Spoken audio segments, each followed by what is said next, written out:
interim sina J. Ruiz, Secretary J. Ruiz bilang head ng Presidential Communications Office for the meantime again. At Henry Aguda ng DICT. So kahit nagbigay ng courtesy resignation earlier this year, pinabalik pa rin sila. That means meron pa rin sort of tiwala ang Pangulo kahit papano. So especially with Secretary Aguda, no, tamang-tama sa digital push ng gobyerno for education. So, alam mo may continuity sa plano, right? Correct. So, ano pa bang merong ganap nitong nangyari? So, bukod sa mga schools, sa yung ano pala natin, yung 50% off mga estudyante sa LRT, MRT, take advantage of that, especially now pasukan na, lalo na yung mga bumabiyahe pa. Correct. I remember back in the days when I was still in college, nagbabiyahe ako ng bus from Rizal going to Manila. Tapos imagine mo, wala pang LRT noon. Kung kailang wala na ako sa kolehiyo, sakalo mo ba si LRT pababa ng San Beda? Meron man, Martina, pero doon sa part na yon wala pa, no? Hindi pa nagagawa. Correct. So, unlike ngayon na talagang ang dami na linya ng train. Sobra. And tsaka yung ang efficient nung, alam mo yung ang efficient kumilos ng secretary natin sa DOTR, no? And yung pila, Secretary Vince, yung pila, 'di ba? Ngayon like halos wala na, tapos the elevators. Ang daming elevators. So imagine mo, especially do sa mga PWDs natin, mga senior and yung mga pregnant women natin, mothers na alam mo yon, hindi na sila mahihirapan. Umakyat ng hagdan, di ba? Yan naman kasi, Martina, ay talagang direktiba ng ating Pangulo, di ba? Kung narinig nyo yung interview with Cheryl Cosim, di ba? Na talagang ang Pangulo natin, ayaw niya ng business as usual, no? Correct. Gusto niya yung talagang i-push mo yung sarili mo para gumawa ka. Kung wala kang tutulong, kung wala kang matutulong sa kanyang administrasyon, ay exit ka na, di ba? Mag-exit ka na. Ganon po yung ginagawa ng ating Pangulo ngayon. Kaya marami talaga na natatanggal sa kanilang pwesto at napapalitan. Correct. And it's not hindi siya flashy. Correct. Right? Naramdaman mo siya pero hindi siya in your face na like sobrang flashy na, oy, ginawa ko to, oy, ginawa ko yan. No, it's not like that. But he's doing something. You'll see it dun sa LRT. Makikita mo yung pagiging hands-on niya sa mga schools. And nakikita mo yung mga tao niya, especially these important sectors ng gobyerno natin, like the transportation, education, nakikita mo na kumikilos talaga. Isa pa, Martina, no, katulad na lang ng ginawa niya, no, sa yung pagbisita niya sa National Kidney Transplant Institute, di ba? Talagang, Martina, yung bata nga sumulat, di ba? Oh yeah, I read that. Talagang tuwang-tuwa. Marami mga netizen ang talagang natuwa. Kasi nga, kita mo yung mga dialysis, talagang free na talaga. Napakamahal ng dialysis. Ngayon lang ito nangyari sa panahon ni Pangulong Ferdinand Marcos Jr. Although sinasabi nung iba na nagpe-fake news sila, no, na nasan daw napunta yung pondo ng PhilHealth. Hindi nila naiintindihan ang totoong nangyayari, Martina. Sa totoo lang, no, ako palagi kong ine-explain yan sa aking mga live. Pero may mga tao pa rin talaga na ini-insist nila kung ano yung gusto nilang paniwalaan. Kasi ang pinapakinggan nila ay yung kanilang mga, alam mo na, yung mga vloggers nila na mahilig sa fake news. Yung mga kasamahan din nila na ito lang yung naintindihan, nakala nila tama yun. And you know how people are, minsan pag alam mo yung in combination ng very bad combination, yung arrogance and ignorance, na yung whatever they're saying, it's so ignorant, and yet how they say it is very confident sila and very arrogant sila. So it seems like what they're saying is true. Paniniwalaan mo talaga, right? At saka isa pa, Martina, they don't care. Wala silang pakialam kung tama yung sinasabi nila. Basta yun ang gusto nilang naratibo. At wala silang pakialam. Kahit na tinatama mo, ikaw patuloy yung sinasabi ng fake news. Diba? Ay, naku, marami akong ganyan mga basher. Ang dami nating, sa totoo lang, ang daming problema sa Pilipinas, and some of it are getting fixed now. But it really needs a lot of focus on because this is information. And it's our special topic for tonight, right?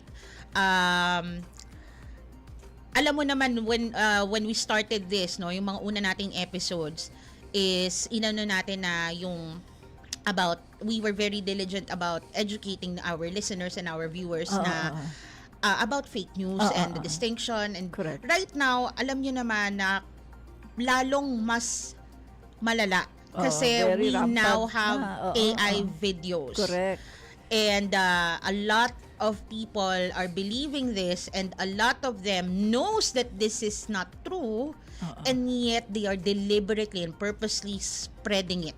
Correct. Alright, so pag-uusapan natin yan, meron tayong special na panauhin ngayong gabi na actually hindi na bago dito sa Vloggers ng Bagong Pilipinas, but we will get back to that after our break. Magbabalik ang Vloggers ng Bagong Pilipinas.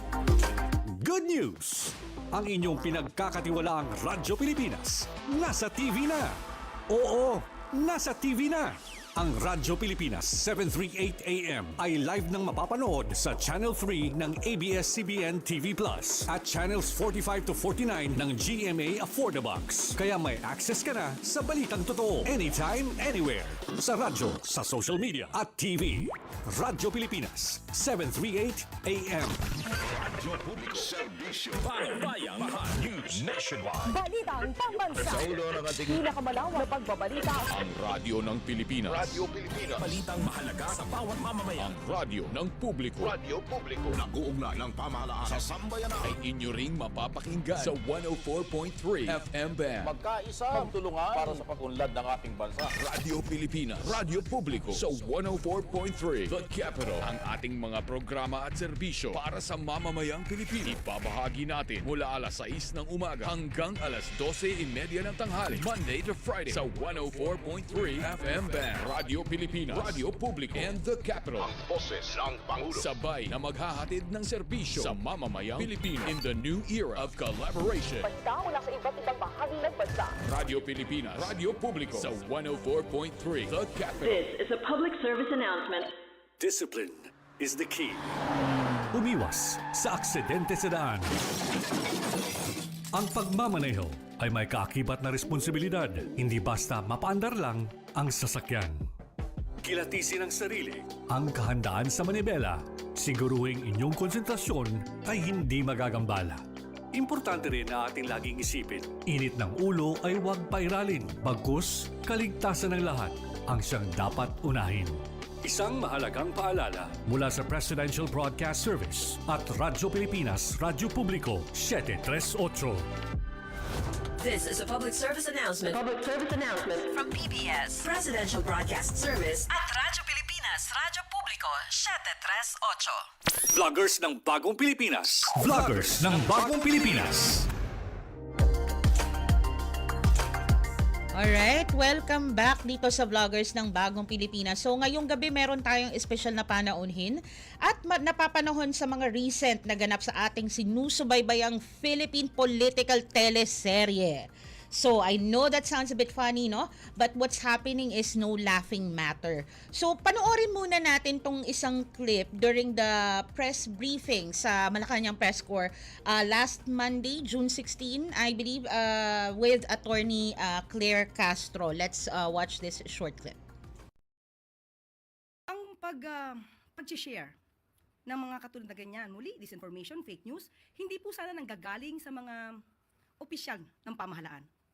Nakakaduda, mas nakakawala ng tiwala kung mismo sa matataas na opisyal nanggagaling ang mga disinformation at fake news. At mabuti po at ito ay na-correct at napansin po ng ating mga kababayan. Ang sabi nga po natin, kahit po ang PCO, ang pamahalaan ay gumagawa ng paraan para mapahinto ang fake news, pero mas kakayanin po natin ito kapag po tayo tulong-tulong. Sino magsasabing legit at hindi legit na issue?